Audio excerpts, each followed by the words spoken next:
The 33 sermons on Nibbāna were delivered by the Venerable Bhikkhu Kaṭukurunde Ñāṇananda in Sinhala at Mitrigala Nissaranavanaya Forest Hermitage. They were translated into English by the same Venerable monk, presently residing at Potkulkala Forest Hermitage in Kandagedara Devalagam. Namo tassa bhagavato arahato samma sambuddhassa. Namo tassa bhagavato arahato samma sambuddhassa. Namo tassa bhagavato arahato samma sambuddhassa. Etang santang etang panitang yadidang sabba sankhara samatho sabbo padhipatine saggo tanhakhayo virago nirodho nibbāna. This is peaceful, this is excellent, namely the stilling of all preparations, the relinquishment of all assets, the destruction of craving, detachment, cessation, extinction. With the permission of the most venerable great preceptor and the assembly of the venerable meditative monks, this is the 20th sermon in the series of sermons on Nibbāna. In our last sermon, we described as something of a marvel in the attainment of Nibbāna the very possibility of realizing in this very life as Dittha Dhammika one's after death state, which is Samparayika. The phrase Dittheva Dhammi Sayang Abhinya Sajjagatva, having realized here and now by one's own higher knowledge, occurs so often in the discourses because the emancipated one ascertains his after-death state as if by seeing with his own eyes. Nathidani punabhavo, there is no re-becoming now. Khina jati, extinct is birth, are some of the joyous utterances of the Buddha and the Arahants, which were inspired by the realization of the cessation of existence in this very life. Through that realization itself, they experience a bliss devoid of feeling, which is called the cooling off of feelings. That is why Nibbāna as such is known as Avedaita Sukha, a bliss devoid of feeling. At the end of their lives, when the moment of death approaches, those emancipated ones, the Arahants, put forward their unshakable deliverance of the mind, akuppa ceto vimutti, which remains unshaken even in the face of death, and become deathless well before their death, not after it. On many an occasion, the Buddha has spoken highly of this unshakable deliverance of the mind, describing it as the supreme bliss, the supreme knowledge, and the supreme freedom from death. For instance, among the sixes of the Anguttara Nikaya, we come across the following two verses. Tassa samma vimuttasya ñāṇaṁ vehoti tādino akuppāme vimuttiti bhavasaññojana khaye etang kho paramanñāṇaṁ etang sukhamanuttarang asokang virajang khemang etang ānanyamuttamang. To that such like one who is fully released, there arises the knowledge, unshakable is my deliverance, upon his extinction of fetters to existence. This is the highest knowledge, this is the unsurpassed bliss. This sorrowless, taintless security is the supreme deathlessness. Arahants are said to be deathless in regard to the four requisites offered by the laity out of faith. But when Nibbāna is regarded as a deathlessness, it seems to imply something deeper. Samsara or reiterated existence is itself a debt which one can never pay off. When one comes to think of karma and its result, it is a debt that keeps on gathering an interminable interest which can never be paid off. But even from this debt, the Arahants have won freedom by destroying the seeds of karma, by rendering them infertile.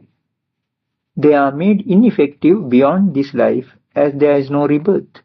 The meaningful line of the Ratana Sutta, Khinang Puranang Navang Nati Sambhavang, whatever is old is extinct, and there is no arising anew, has to be understood in that sense. The karmic debt is paid off, and there is no fresh incurring. So all this is in praise of that unshakable deliverance of the mind. It is a kind of extraordinary knowledge, almost unimaginable, a realization of one's own after-death state. In almost all serious discussions on Nibbāna, the subtlest moot point turns out to be the question of the after-death state of the emancipated one. A brief answer the Buddha had given to this question we already brought up in our last sermon by quoting the two concluding verses of the Nibbāna, with which that collection of inspired utterances ends with a note of exceptional grandeur. Let us recall them. Ayoghanhataseva jalato jata vedaso anupubbupasantasya yathana ñāyate gati evaṁ samma vimuttānaṁ kāmabandho ghatārinam paññāpetum gatinati pattānaṁ achalam sukham. Just as in the case of a fire blazing like a block of iron in point of compactness, when it gradually calms down, no path it goes by can be traced. Even so, of those who are well released, who have crossed over the floods of shackles of sensuality and reached bliss unshaken, there is no path to be pointed out. The last two lines are particularly significant. There is no path to be pointed out of those who have reached bliss unshaken. Achalang Sukham, or unshakable bliss, is none other than that unshakable deliverance of the mind. Ahupa means unassailable or unshakable. Clearly enough, what the verse says is that after their death, the emancipated ones leave no trace of a path gone by, even as the flames of a raging fire. The flame may appear as something really existing due to the perception of the compact, ghanasanya, but when it goes down and disappears, no one can say that it went in such and such a direction. Though this is the obvious meaning, some try to attribute quite a different meaning to the verse in question. The line paññāpetum gatinati, there is no path to be pointed out, is interpreted even by the commentators who take the word gati to mean some state of existence as an assertion that although such a one cannot be pointed out, the arahants pass away into some nondescript realm. This kind of interpretation is prompted by an apprehension of the charge of annihilation. A clear instance of this tendency is revealed in the commentary to the following verse in the Dhammapada. Ahingsaka ye munayo nityang kayena sammuta te yanti achyutang thānaṁ yattha gantva nasochare. Innocent are the sages that are ever restrained in body. They go to that state unshaken, wherein they grieve no more. The commentator, in paraphrasing, brings in the word sasatam, eternal, for achyutam, thereby giving the idea that the arahants go to an eternal place of rest. Because the verb yanti, go, occurs there, he must have thought that this state unshaken, achyutam, is something attainable after death. But we can give another instance in support of our explanation of the term achyutam. The following verse in the Hemaka Manava Puccha of Parayana Vagga in the Sutta Nipāta clearly shows what this achyutam is. Ida dittha sutamutta viññātesu pierūpesu hemaka chandaraga vinodanam nibbāna padamachyutam. That dispelling here in this world of desire and lust in pleasurable things, seen, heard, sensed and cognized, is Nibbāna itself, O Hemaka.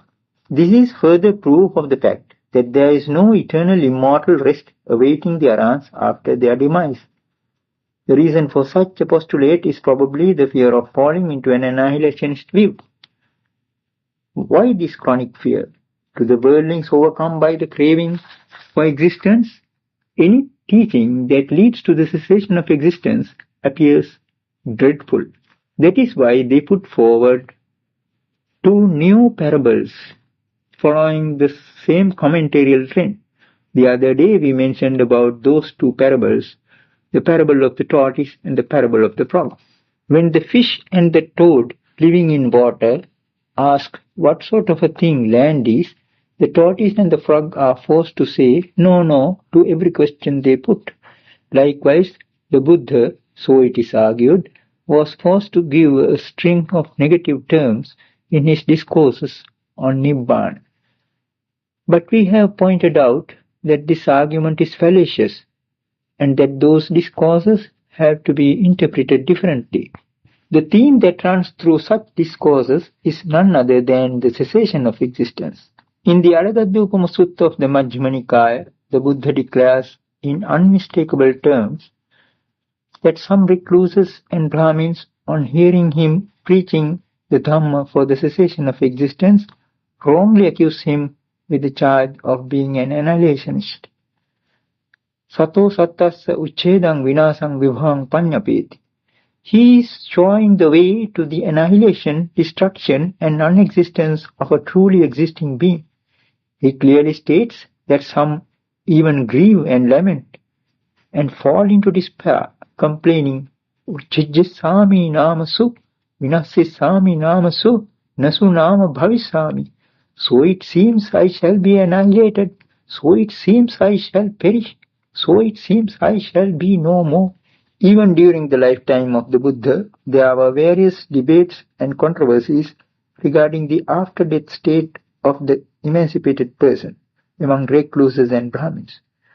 They were of the opinion that the after-death state of the emancipated one in any particular religious system has to be explained according to a fourfold logic or tetralemma. The paradigm of that tetralemma occurs quite often in the discourses. It consists of the following four propositions. Hoti tathagato param marana, na hoti tathagato param marana, hoti cha na hoti cha tathagato param marana, neva hoti na hoti tathagato param marana. The Tathagata exists after death. The Tathagata does not exist after death. The Tathagata both exists and does not exist after death. The Tathagata neither exists nor does not exist after death. This four-cornered logic purports to round up the four possible alternatives in any situation, or four possible answers to any question. The dilemma is fairly well known, where one is caught up between two alternatives. The tetralemma, with its four alternatives, is supposed to exhaust the universe of discourse in a way that one cannot afford to ignore it. When it comes to a standpoint regarding a particular issue, one is compelled to say yes or no, or at least to assert both standpoints or negate them altogether. The contemporary recluses and Brahmins held on to the view that the Tathagata's after-death state has to be predicated in accordance with the four-cornered logic. When we hear the term Tathagata, we are immediately reminded of the Buddha, but for the contemporary society, it was a sort of technical term with a broader meaning. Those recluses and Brahmins used the term Tathagata to designate the perfected individual in any religious system, whose qualifications were summed up in the thematic phrase Uttama Puriso, Param Puriso, Paramapatipatto, the highest person, the supreme person, the one who has attained the supreme state. This fact is clearly borne out by the Kutuhalasala Sutta in the Avyakata Samyutta of the Samyutta Nikāya. In that discourse, we find the wandering ascetic Vacchagotta coming to the Buddha with the following report. Recently, there was a meeting of recluses, Brahmins and wandering ascetics in the debating hall. In that assembly, the following chant talk arose. Now there is his teacher, Pūranakassapa, who is widely acclaimed and who has a large following. When an ordinary disciple of his passes away, he predicates his destiny. So also in the case of a disciple who has attained the highest state of perfection in his religious system. Other well-known teachers like Makkhali Gosala, Nigantanatha Putta, Sanjaya Belatthiputta, Pakudakacchayana, and Ajita Kambali do the same. They all declare categorically the after-death state of both types of their disciples.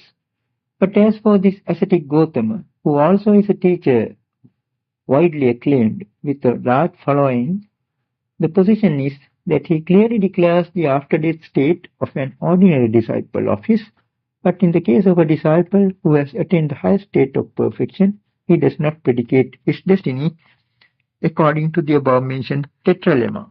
Instead, he makes such a declaration about him as the following: Acchajit kanham vavatte sanyojanam sammamana abhisamya antamakasi dukkhasya. He cut off craving, disjoined the fetter, and by rightly understanding conceit for what it is, made an end of suffering. Vacchagotta concludes this account with the confession that he himself was perplexed and was in doubt as to how the Dhamma of the recluse Gautama has to be understood. The Buddha grants that Vacchagotta's doubt is reasonable with the words Alanghite vaccha kankhitum, alang vichikichisum, kankhaniye panatte thani kankha uppanna. It behoves you to doubt, Vaccha, it behoves you to be perplexed, for doubt has arisen in you on a dubious point. Then the Buddha comes out with the correct standpoint in order to dispel Vaccha's doubt. Saupadanasya kvaham vaccha uppatting panyapemi no anupadanasya. It is for one with grasping vaccha that I declare there is an occurrence of birth, not for one without grasping. He gives the following simile by way of illustration. Sayathapi vaccha aggi saupadano jalati no anupadano. Evameva kvaham vaccha saupadanasya upapatting panyapemi no anupadanasya. Just as a fire burns when it has fuel to grasp and not when it has no fuel, even so vaccha, I declare that there is an occurrence of birth for one with grasping, not for one without grasping.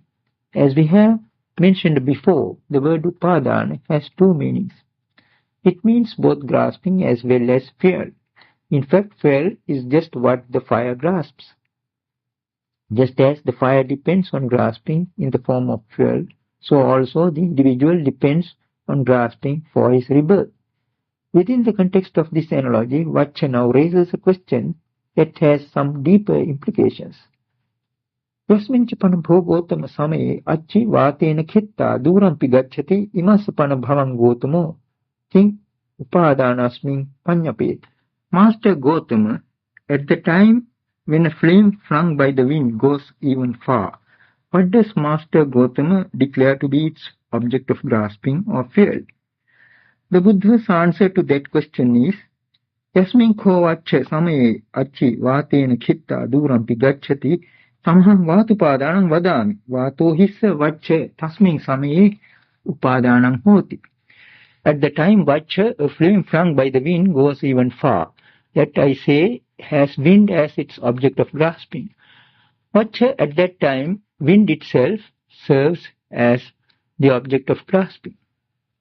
Now this is only an analogy. Vaccha raises the question proper only at this point.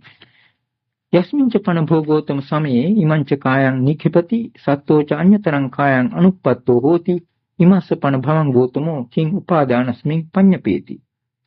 At the time Master Gotama, a being lays down this body and has freed a certain body. What does Master Gotama declare to be a grasping in his case? The Buddha replies, at the time Vaccha, a being lays down this body and has freed a certain body, I say he has craving as his grasping. At that time Vaccha, it is craving that serves as a grasping for him.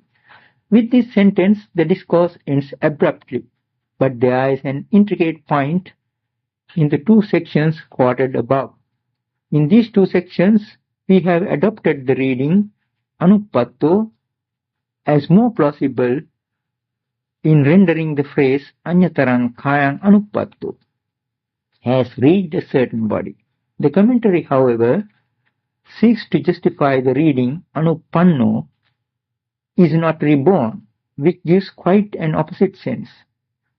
With the following explanation, Chutikkane yeva patisandhi chittasya anupannatta anupanno hoti, since at the death moment itself, the rebirth consciousness has not yet arisen, he is said to be not yet reborn.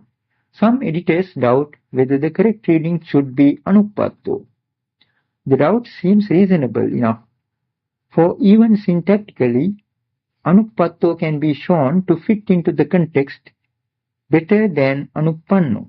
The word anyataram provides us with the criteria.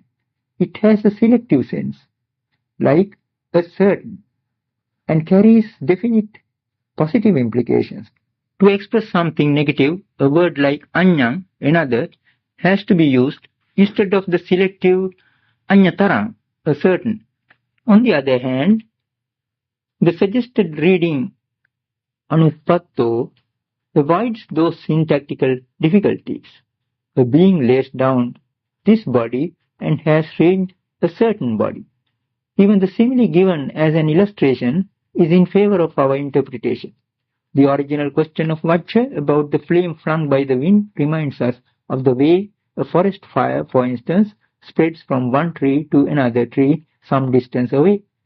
It is the wind that pushes the flame for it to catch hold of the other tree.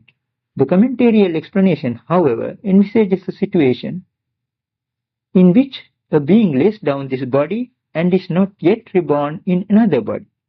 It is in the interim that craving is supposed to be a grasping or a fuel.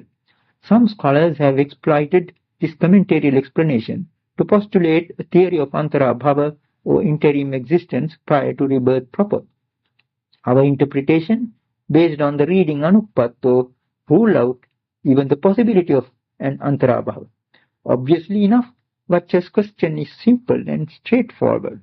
He is curious to know what sort of a grasping connects up the being that lays down the body and the being that arises in another body.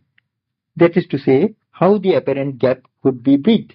The answer given by the Buddha fully accords with the analogy envisaged by the premise. Just as the wind does the work of grasping in the case of the flame, so craving itself at the moment of death fulfills the function of grasping for a being to reach another body. That is precisely why craving is called bhavanetti, the guide in becoming. Like a promontory, it juts out into the ocean of samsara. When it comes to rebirth, it is craving that bridges the apparent gap. It is the invisible combustible fuel that keeps the raging samsaric forest fire alive. All in all, what transpired at the debating hall reveals one important fact, namely that the Buddha's reluctance to give a categorical answer regarding the after-death state of the emancipated one in his dispensation had aroused the curiosity of those recluses and brahmins. That is why they kept on discussing the subject at length.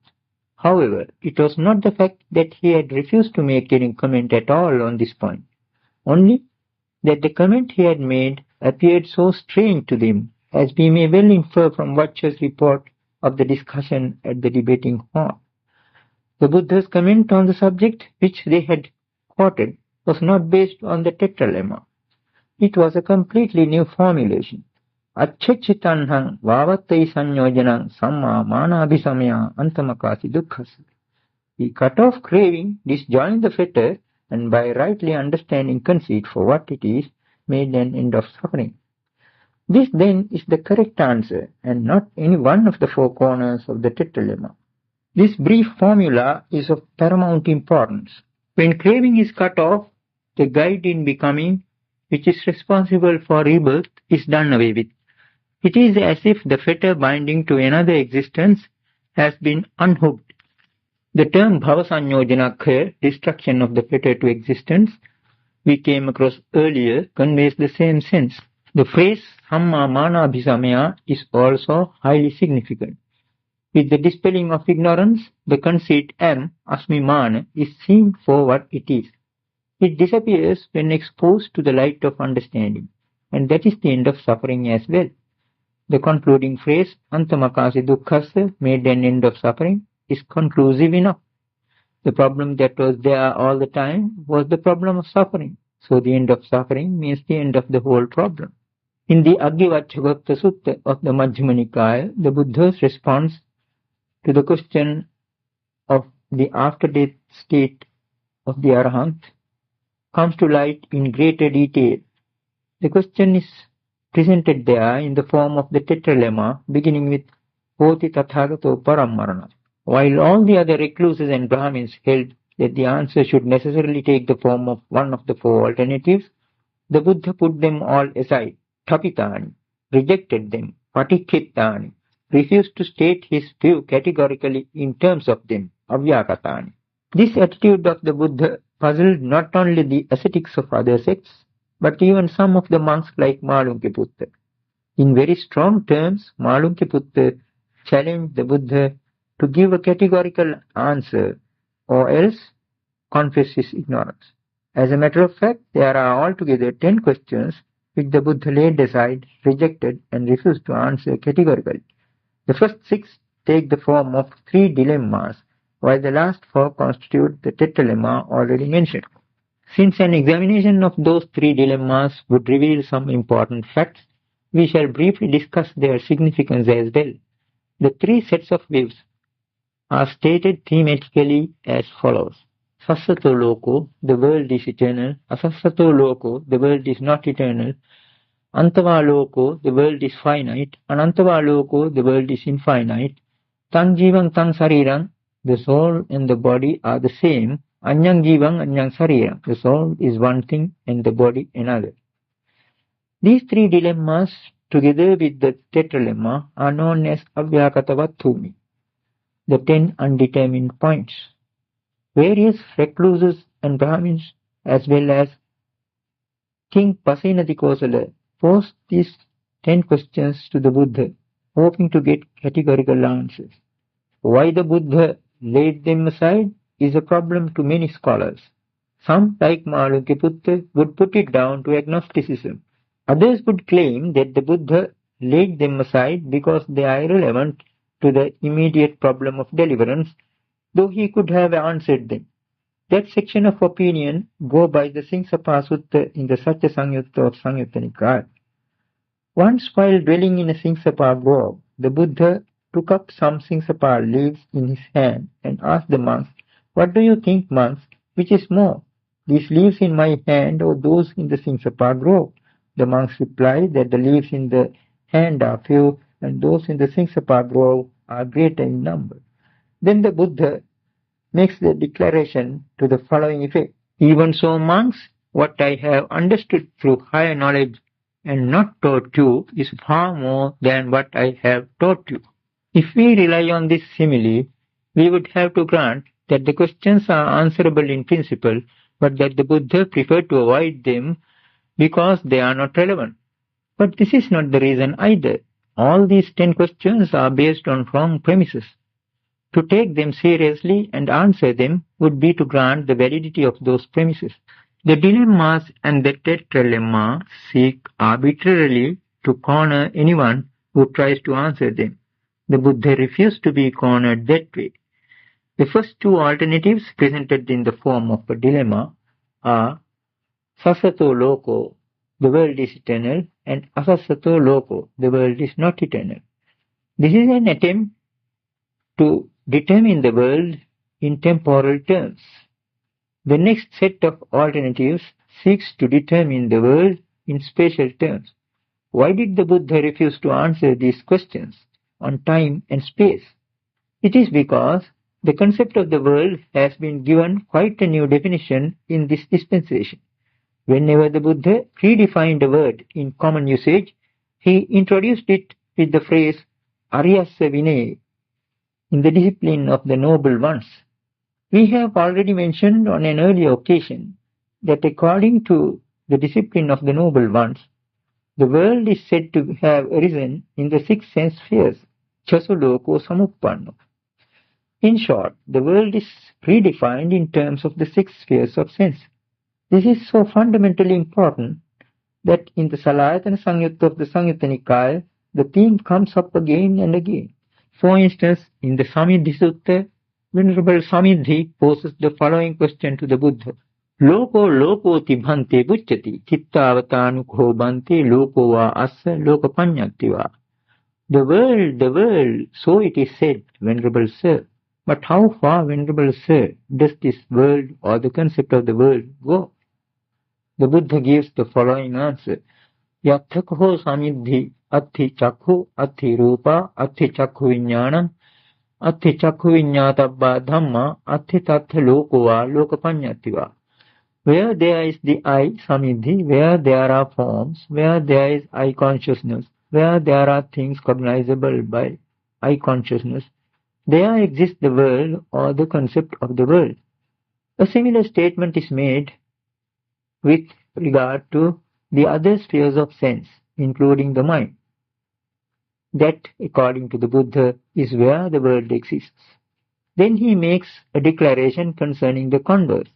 Yatthakoho samidhi natti chakhu natti rupa natti chakhu viññāṇam natti chakhu viññātabba dhamma natti tattha lokova lokapanyattiva. Where there is no I samidhi, where there are no forms, where there is no I consciousness, where there are no things cognizable by I consciousness, there the world does not exist, nor any concept of the world.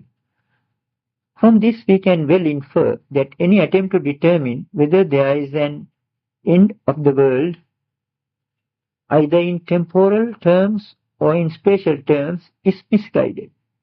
It is the outcome of a wrong view, for there is a world so long as there are the 6 spheres of sense. That is why the Buddha consistently refused to answer those questions regarding the world. There are a number of definitions of the world given by the Buddha. We shall cite 2 of them. A certain monk directly asked the Buddha to give a definition of the world. Loko lokoti bhante vucchati kittavatanuko bhante lokoti vucchati.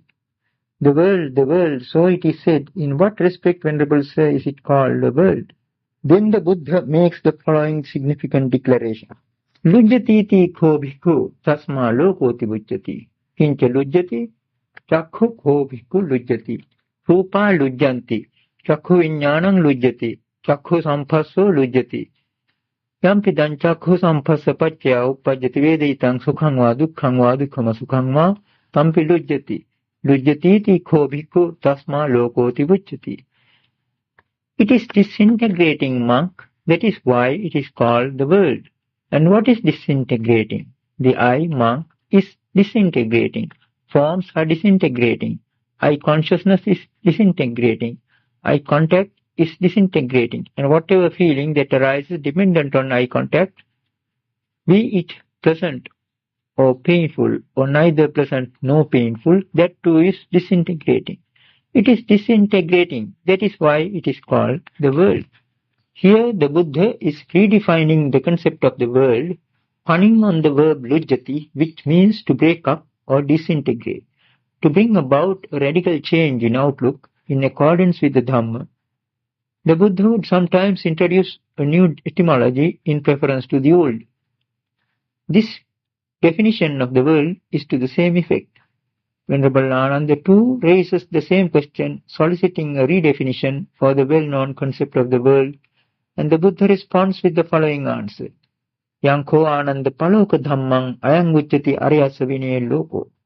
Whatever ānanda is subject to disintegration, that is called the world in the Noble One's discipline. He even goes on to substantiate his statement at length. Kincha ānanda paloka dhamma, chakkhum ko ānanda paloka dhamma, rupa paloka dhamma, chakku viññāṇam paloka dhamma, chakku samphasso paloka dhammo, yampidam chakku samphassa paccaya uppajjati vedaitam sukham va dukkama sukham va tampi paloka dhamma. Yankho ānanda paloka dhamma ayam uccati aryasa vinaye loko. And what ānanda is subject to disintegration? The I, ānanda, is subject to disintegration. Forms are subject to disintegration. I consciousness is subject to disintegration. I contact is subject to disintegration. And whatever feeling that arises dependent on eye contact, be it pleasant or painful or neither pleasant nor painful, that too is subject to disintegration. Whatever is subject to disintegration, ānanda, is called the world in the Noble One's discipline. In this instance, the play upon the word loka is vividly apt in that it brings out the transiency of the world. If the world, by definition, is regarded as transient, it cannot be conceived substantially as a unit. How then can any eternity or infinity be predicated about it? If all the so-called things in the world listed above are all the time disintegrating, any unitary concept of the world is fallacious. Had the Buddha answered those misconceived questions, he would thereby concede to the wrong concept of the world current among the other religious groups. So then we can understand why the Buddha refused to answer the first 4 questions. Now let us examine the next dilemma. Tang jivang tang sarirang, anyang jivang anyang sarirang. The soul and the body are the same, the soul is one thing and the body another. To these questions also the other religionists insisted on a categorical answer, either yes or no. There is a catch in the way these questions are framed. The Buddha refused to get caught to them. These 2 questions are of the type that clever lawyers put to a respondent these days. They would sometimes insist strictly on a yes or no as answer and ask a question like, have you now given up drinking? If the respondent happens to be a teetotaler, he would be in a quandary, since both answers tend to create a wrong impression. So also in the case of these 2 alternatives. The soul and the body are the same, the soul is one thing and the body another. Either way, there is a presumption of a soul, which the Buddha did not subscribe to. The Buddha had unequivocally declared that the idea of a soul is the outcome of an utterly foolish view. Kevalo paripuro baladhammo. That is why the Buddha rejected both standpoints. A similar misconception underlies the tetralemma concerning the after-death state of the Tathagata. It should be already clear to some extent by what we have discussed so far. For the Buddha, the term Tathagata had a different connotation than what it meant for those of other sects. The latter adhered to the view that both the ordinary disciple as well as the perfected individual in their systems of thought had a soul of some description or other. The Buddha never subscribed to such a view. On the other hand, he invested the term Tathagata with an extremely deep and subtle meaning. His definition of the term will emerge from the Aggivacchagata Sutta, which we propose to discuss now.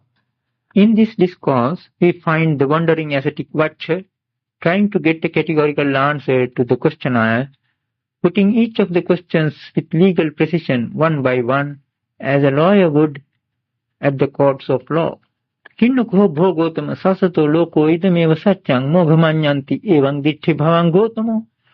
Now, Master Gotama, the world is eternal. This only is true. All else is false.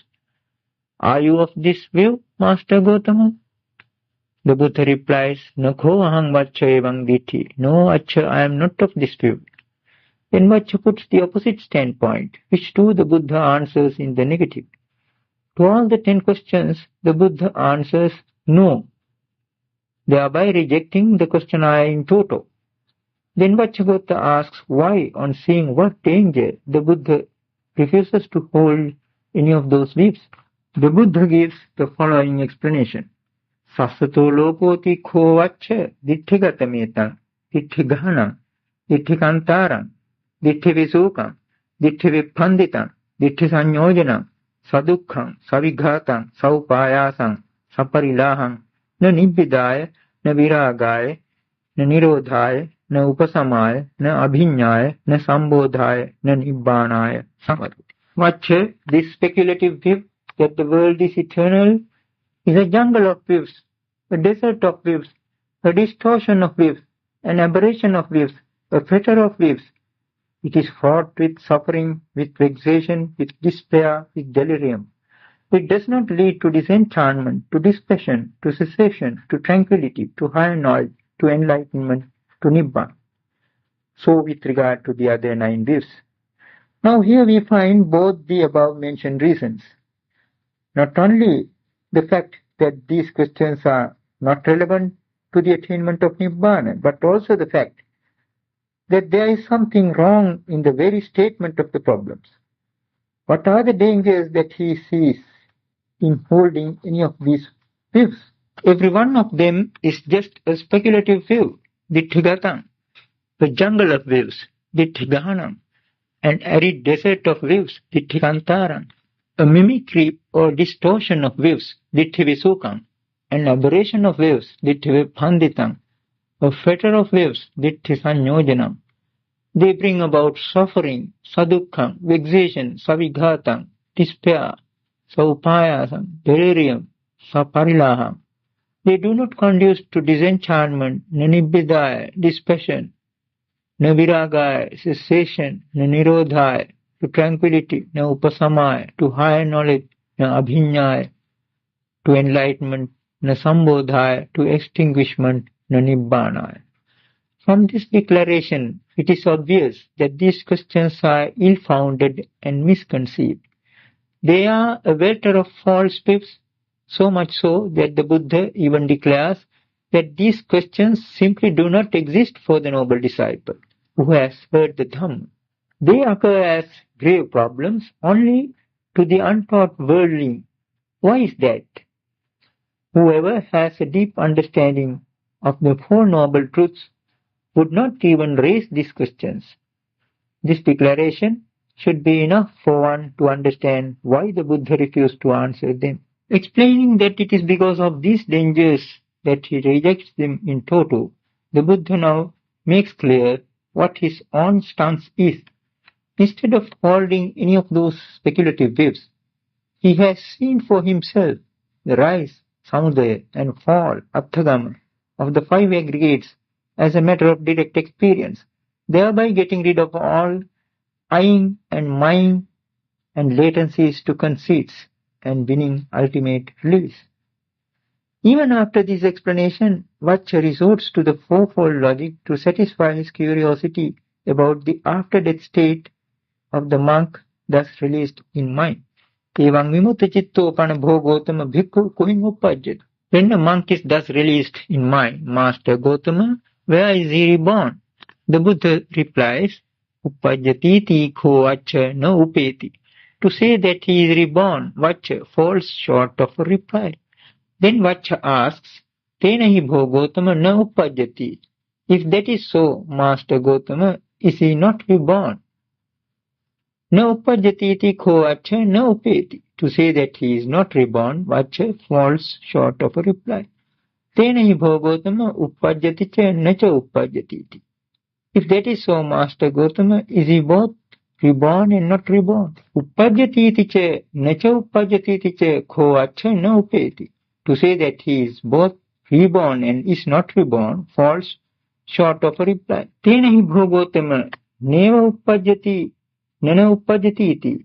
If that is so, Master Gotama, is he neither reborn nor is not reborn? Neva uppajjati nana uppajjatiti ko vaccha na upeti. To say that he is neither reborn nor is not reborn falls short of a reply. At this unexpected response of the Buddha to his four questions, Vaccha confesses that he is fully confused and bewildered. The Buddha grants that his confusion and bewilderment are understandable, since this Dhamma is so deep and subtle that it cannot be plumbed by logic, atakkavachara. However, in order to give him a clue to understand the Dhamma point of view, he gives an illustration in the form of a catechism. Tam kim manyasi vaccha sachete purato aggi jaleya janiyasi tvang ayam me purato aggi jalatiti. What do you think, Vaccha? Suppose a fire were burning before you, would you know this fire is burning before me? Sache me bhogotama purato aggi jaleya janiyahang ayam me purato aggi jalatiti. If Master Gotama, a fire were burning before me, I would know this fire is burning before me. Sache panatang vaccha evang puccheya. Yote ayang purato aggi jalati, ayang aggi king paticca jalatiti, evang puttho ko vaccha. Kinti vyakareyasi. If someone were to ask you, Vaccha, what does this fire that is burning before you burn in dependence on? Being asked thus, Vaccha, what would you answer? Evang puttho ahang bhogotama evang vyakareyam. Yomi ayang purato aggi jalati ayang aggi tinakattupadanam paticca jalatiti. Being asked thus, Master Gautama, I would answer, this fire burning before me burns in dependence on grass and sticks. Sachete vacha purato so agini bhayaye janeyasi tvang ayang me purato agini bhutoti. If that fire before you were to be extinguished, would you know this fire before me has been extinguished? Sache me bho Gautama purato so agini bhayaye janeyahang ayang me purato agini bhutoti. If that fire before me were extinguished, Master Gautama, I would know this fire before me has been extinguished. Sache panatang vacha evang puchcheya yote ayang purato aggi nibuto so aggi ito katamang disangato purathimang va paccimang va uttarang va dakhinang va ati evang putto vacha kinti bhyakariyasi. If someone were to ask you vacha when that fire before you were extinguished, to which direction did it go? To the east, the west, the north, or the south? Being asked thus, what would you answer? Na upeti bho Gautama, yang hi so bho Gautama aggi tinakattupadanam paticchajali tassacha pariyadana anyasacha anupahara anaharo nibbuto te sankhang gacchati. That wouldn't do as a reply, Master Gautama, for that fire burned in dependence on its fuel of grass and sticks, that being used up and not getting any more fuel, being without fuel, it is reckoned as extinguished. At this point, a very important expression comes up, which we happened to discuss earlier too, namely, sankhang gacchati. It means to be reckoned or to be known as, to be designated. So the correct mode of designation in this case is to say that the fire is reckoned as extinguished and not to say that it has gone somewhere. If one takes mean advantage of the expression fire has gone out and insists on locating it, it will only be a misuse or an abuse of linguistic usage. It reveals a perverted tendency to misunderstand and misinterpret. Therefore, all that can be said by way of predicating such a situation is nibbutottveva sankhang gacchati. It is reckoned as extinguished. Now comes a well-timed declaration in which the Buddha, starting right from where Vacchagotta leaves off, brings the whole discussion to a climactic end. Evameva khovaccha yena rupena tathagatang panyapemano panyapeye tang rupang tathagatassa pahinam uchchinna moolam talavatthukatang anabhavakatang ayating anupada dhammang rupasankha vimutto khovaccha tathagato gambhiro appameyo duparyogaho Swayathapi mahasamuddo uppajyatiti na upeti na uppajyatiti na upeti uppajyaticha na cha uppajyatiti na upeti neva uppajyati na nuppajyatiti na upeti. Even so, Vacha, that form by which one designating the Tathagata might designate him, that has been abandoned by him, cut off at the root, made like an uprooted palm tree, made non-existent, and incapable of arising again. The Tathagata is free from reckoning in terms of form, Vacha. He is deep, immeasurable, and hard to fathom like the great ocean. To say that he is reborn falls short of a reply. To say that he is not reborn falls short of a reply. To say that he is both reborn and is not reborn falls short of a reply. To say that he is neither reborn nor is not reborn falls short of a reply. This declaration, which a fully convinced Vacchagotta now wholeheartedly hailed and compared to the very heartwood of a sala tree, enshrines an extremely profound norm of Dhamma. It was when Vacchagotta had granted the fact that it is improper to ask in which direction an extinguished fire has gone, and that the only proper linguistic usage is simply to say that it is extinguished, that the Buddha came out with this profound pronouncement concerning the 5 aggregates. In the case of the Tathagata, the aggregate of form, for instance, is abandoned, pahina, cut off at the root, chinnamula, made like an uprooted palm tree, divested from its site, tal avatthukata, made non-existence, anabhavakatan, and incapable of arising again, ayatin anupada dhamma. Thereby, the Tathagata becomes free from reckoning in terms of form. Rupa sankha vimutto bho Tathagato. Due to this very freedom, he becomes deep, immeasurable, and unfathomable like the great ocean. Therefore, he cannot be said to be reborn or not to be reborn, or both or neither. The abandonment of form referred to above comes about not by death or destruction, but by the abandonment of craving. The fact that by the abandonment of craving itself, form is abandoned or eradicated comes to light from the following quotation from the Radha Samyukta of Samyukta Nikaya. Rupe ko radha yo chandu yo rago ya nandi ya tanha tam pajahat evam tang rupang pahinam bhavisati uchinna mulang talavatthukatang anabhavakatang ayating anupada dhamma. Rather, you give up that desire, that lust, that delight, that craving for form. It is thus that form comes to be abandoned, cut off at the root, made like an uprooted palm tree, made non-existent and incapable of arising again. Worldlings are under the impression that an arahant's 5 aggregates of grasping get destroyed at death. But according to this declaration, an arahant is like an uprooted palm tree. A palm tree uprooted but left standing, divested of its sight, might appear as a real palm tree to one who sees it from a distance. Similarly, an untaught worldling thinks that there is a being or person in truth and fact when he hears the term Tathagata, even in this context too. This is the insinuation underlying the above quoted pronouncement. It has some profound implications, but time does not permit us to go into them today.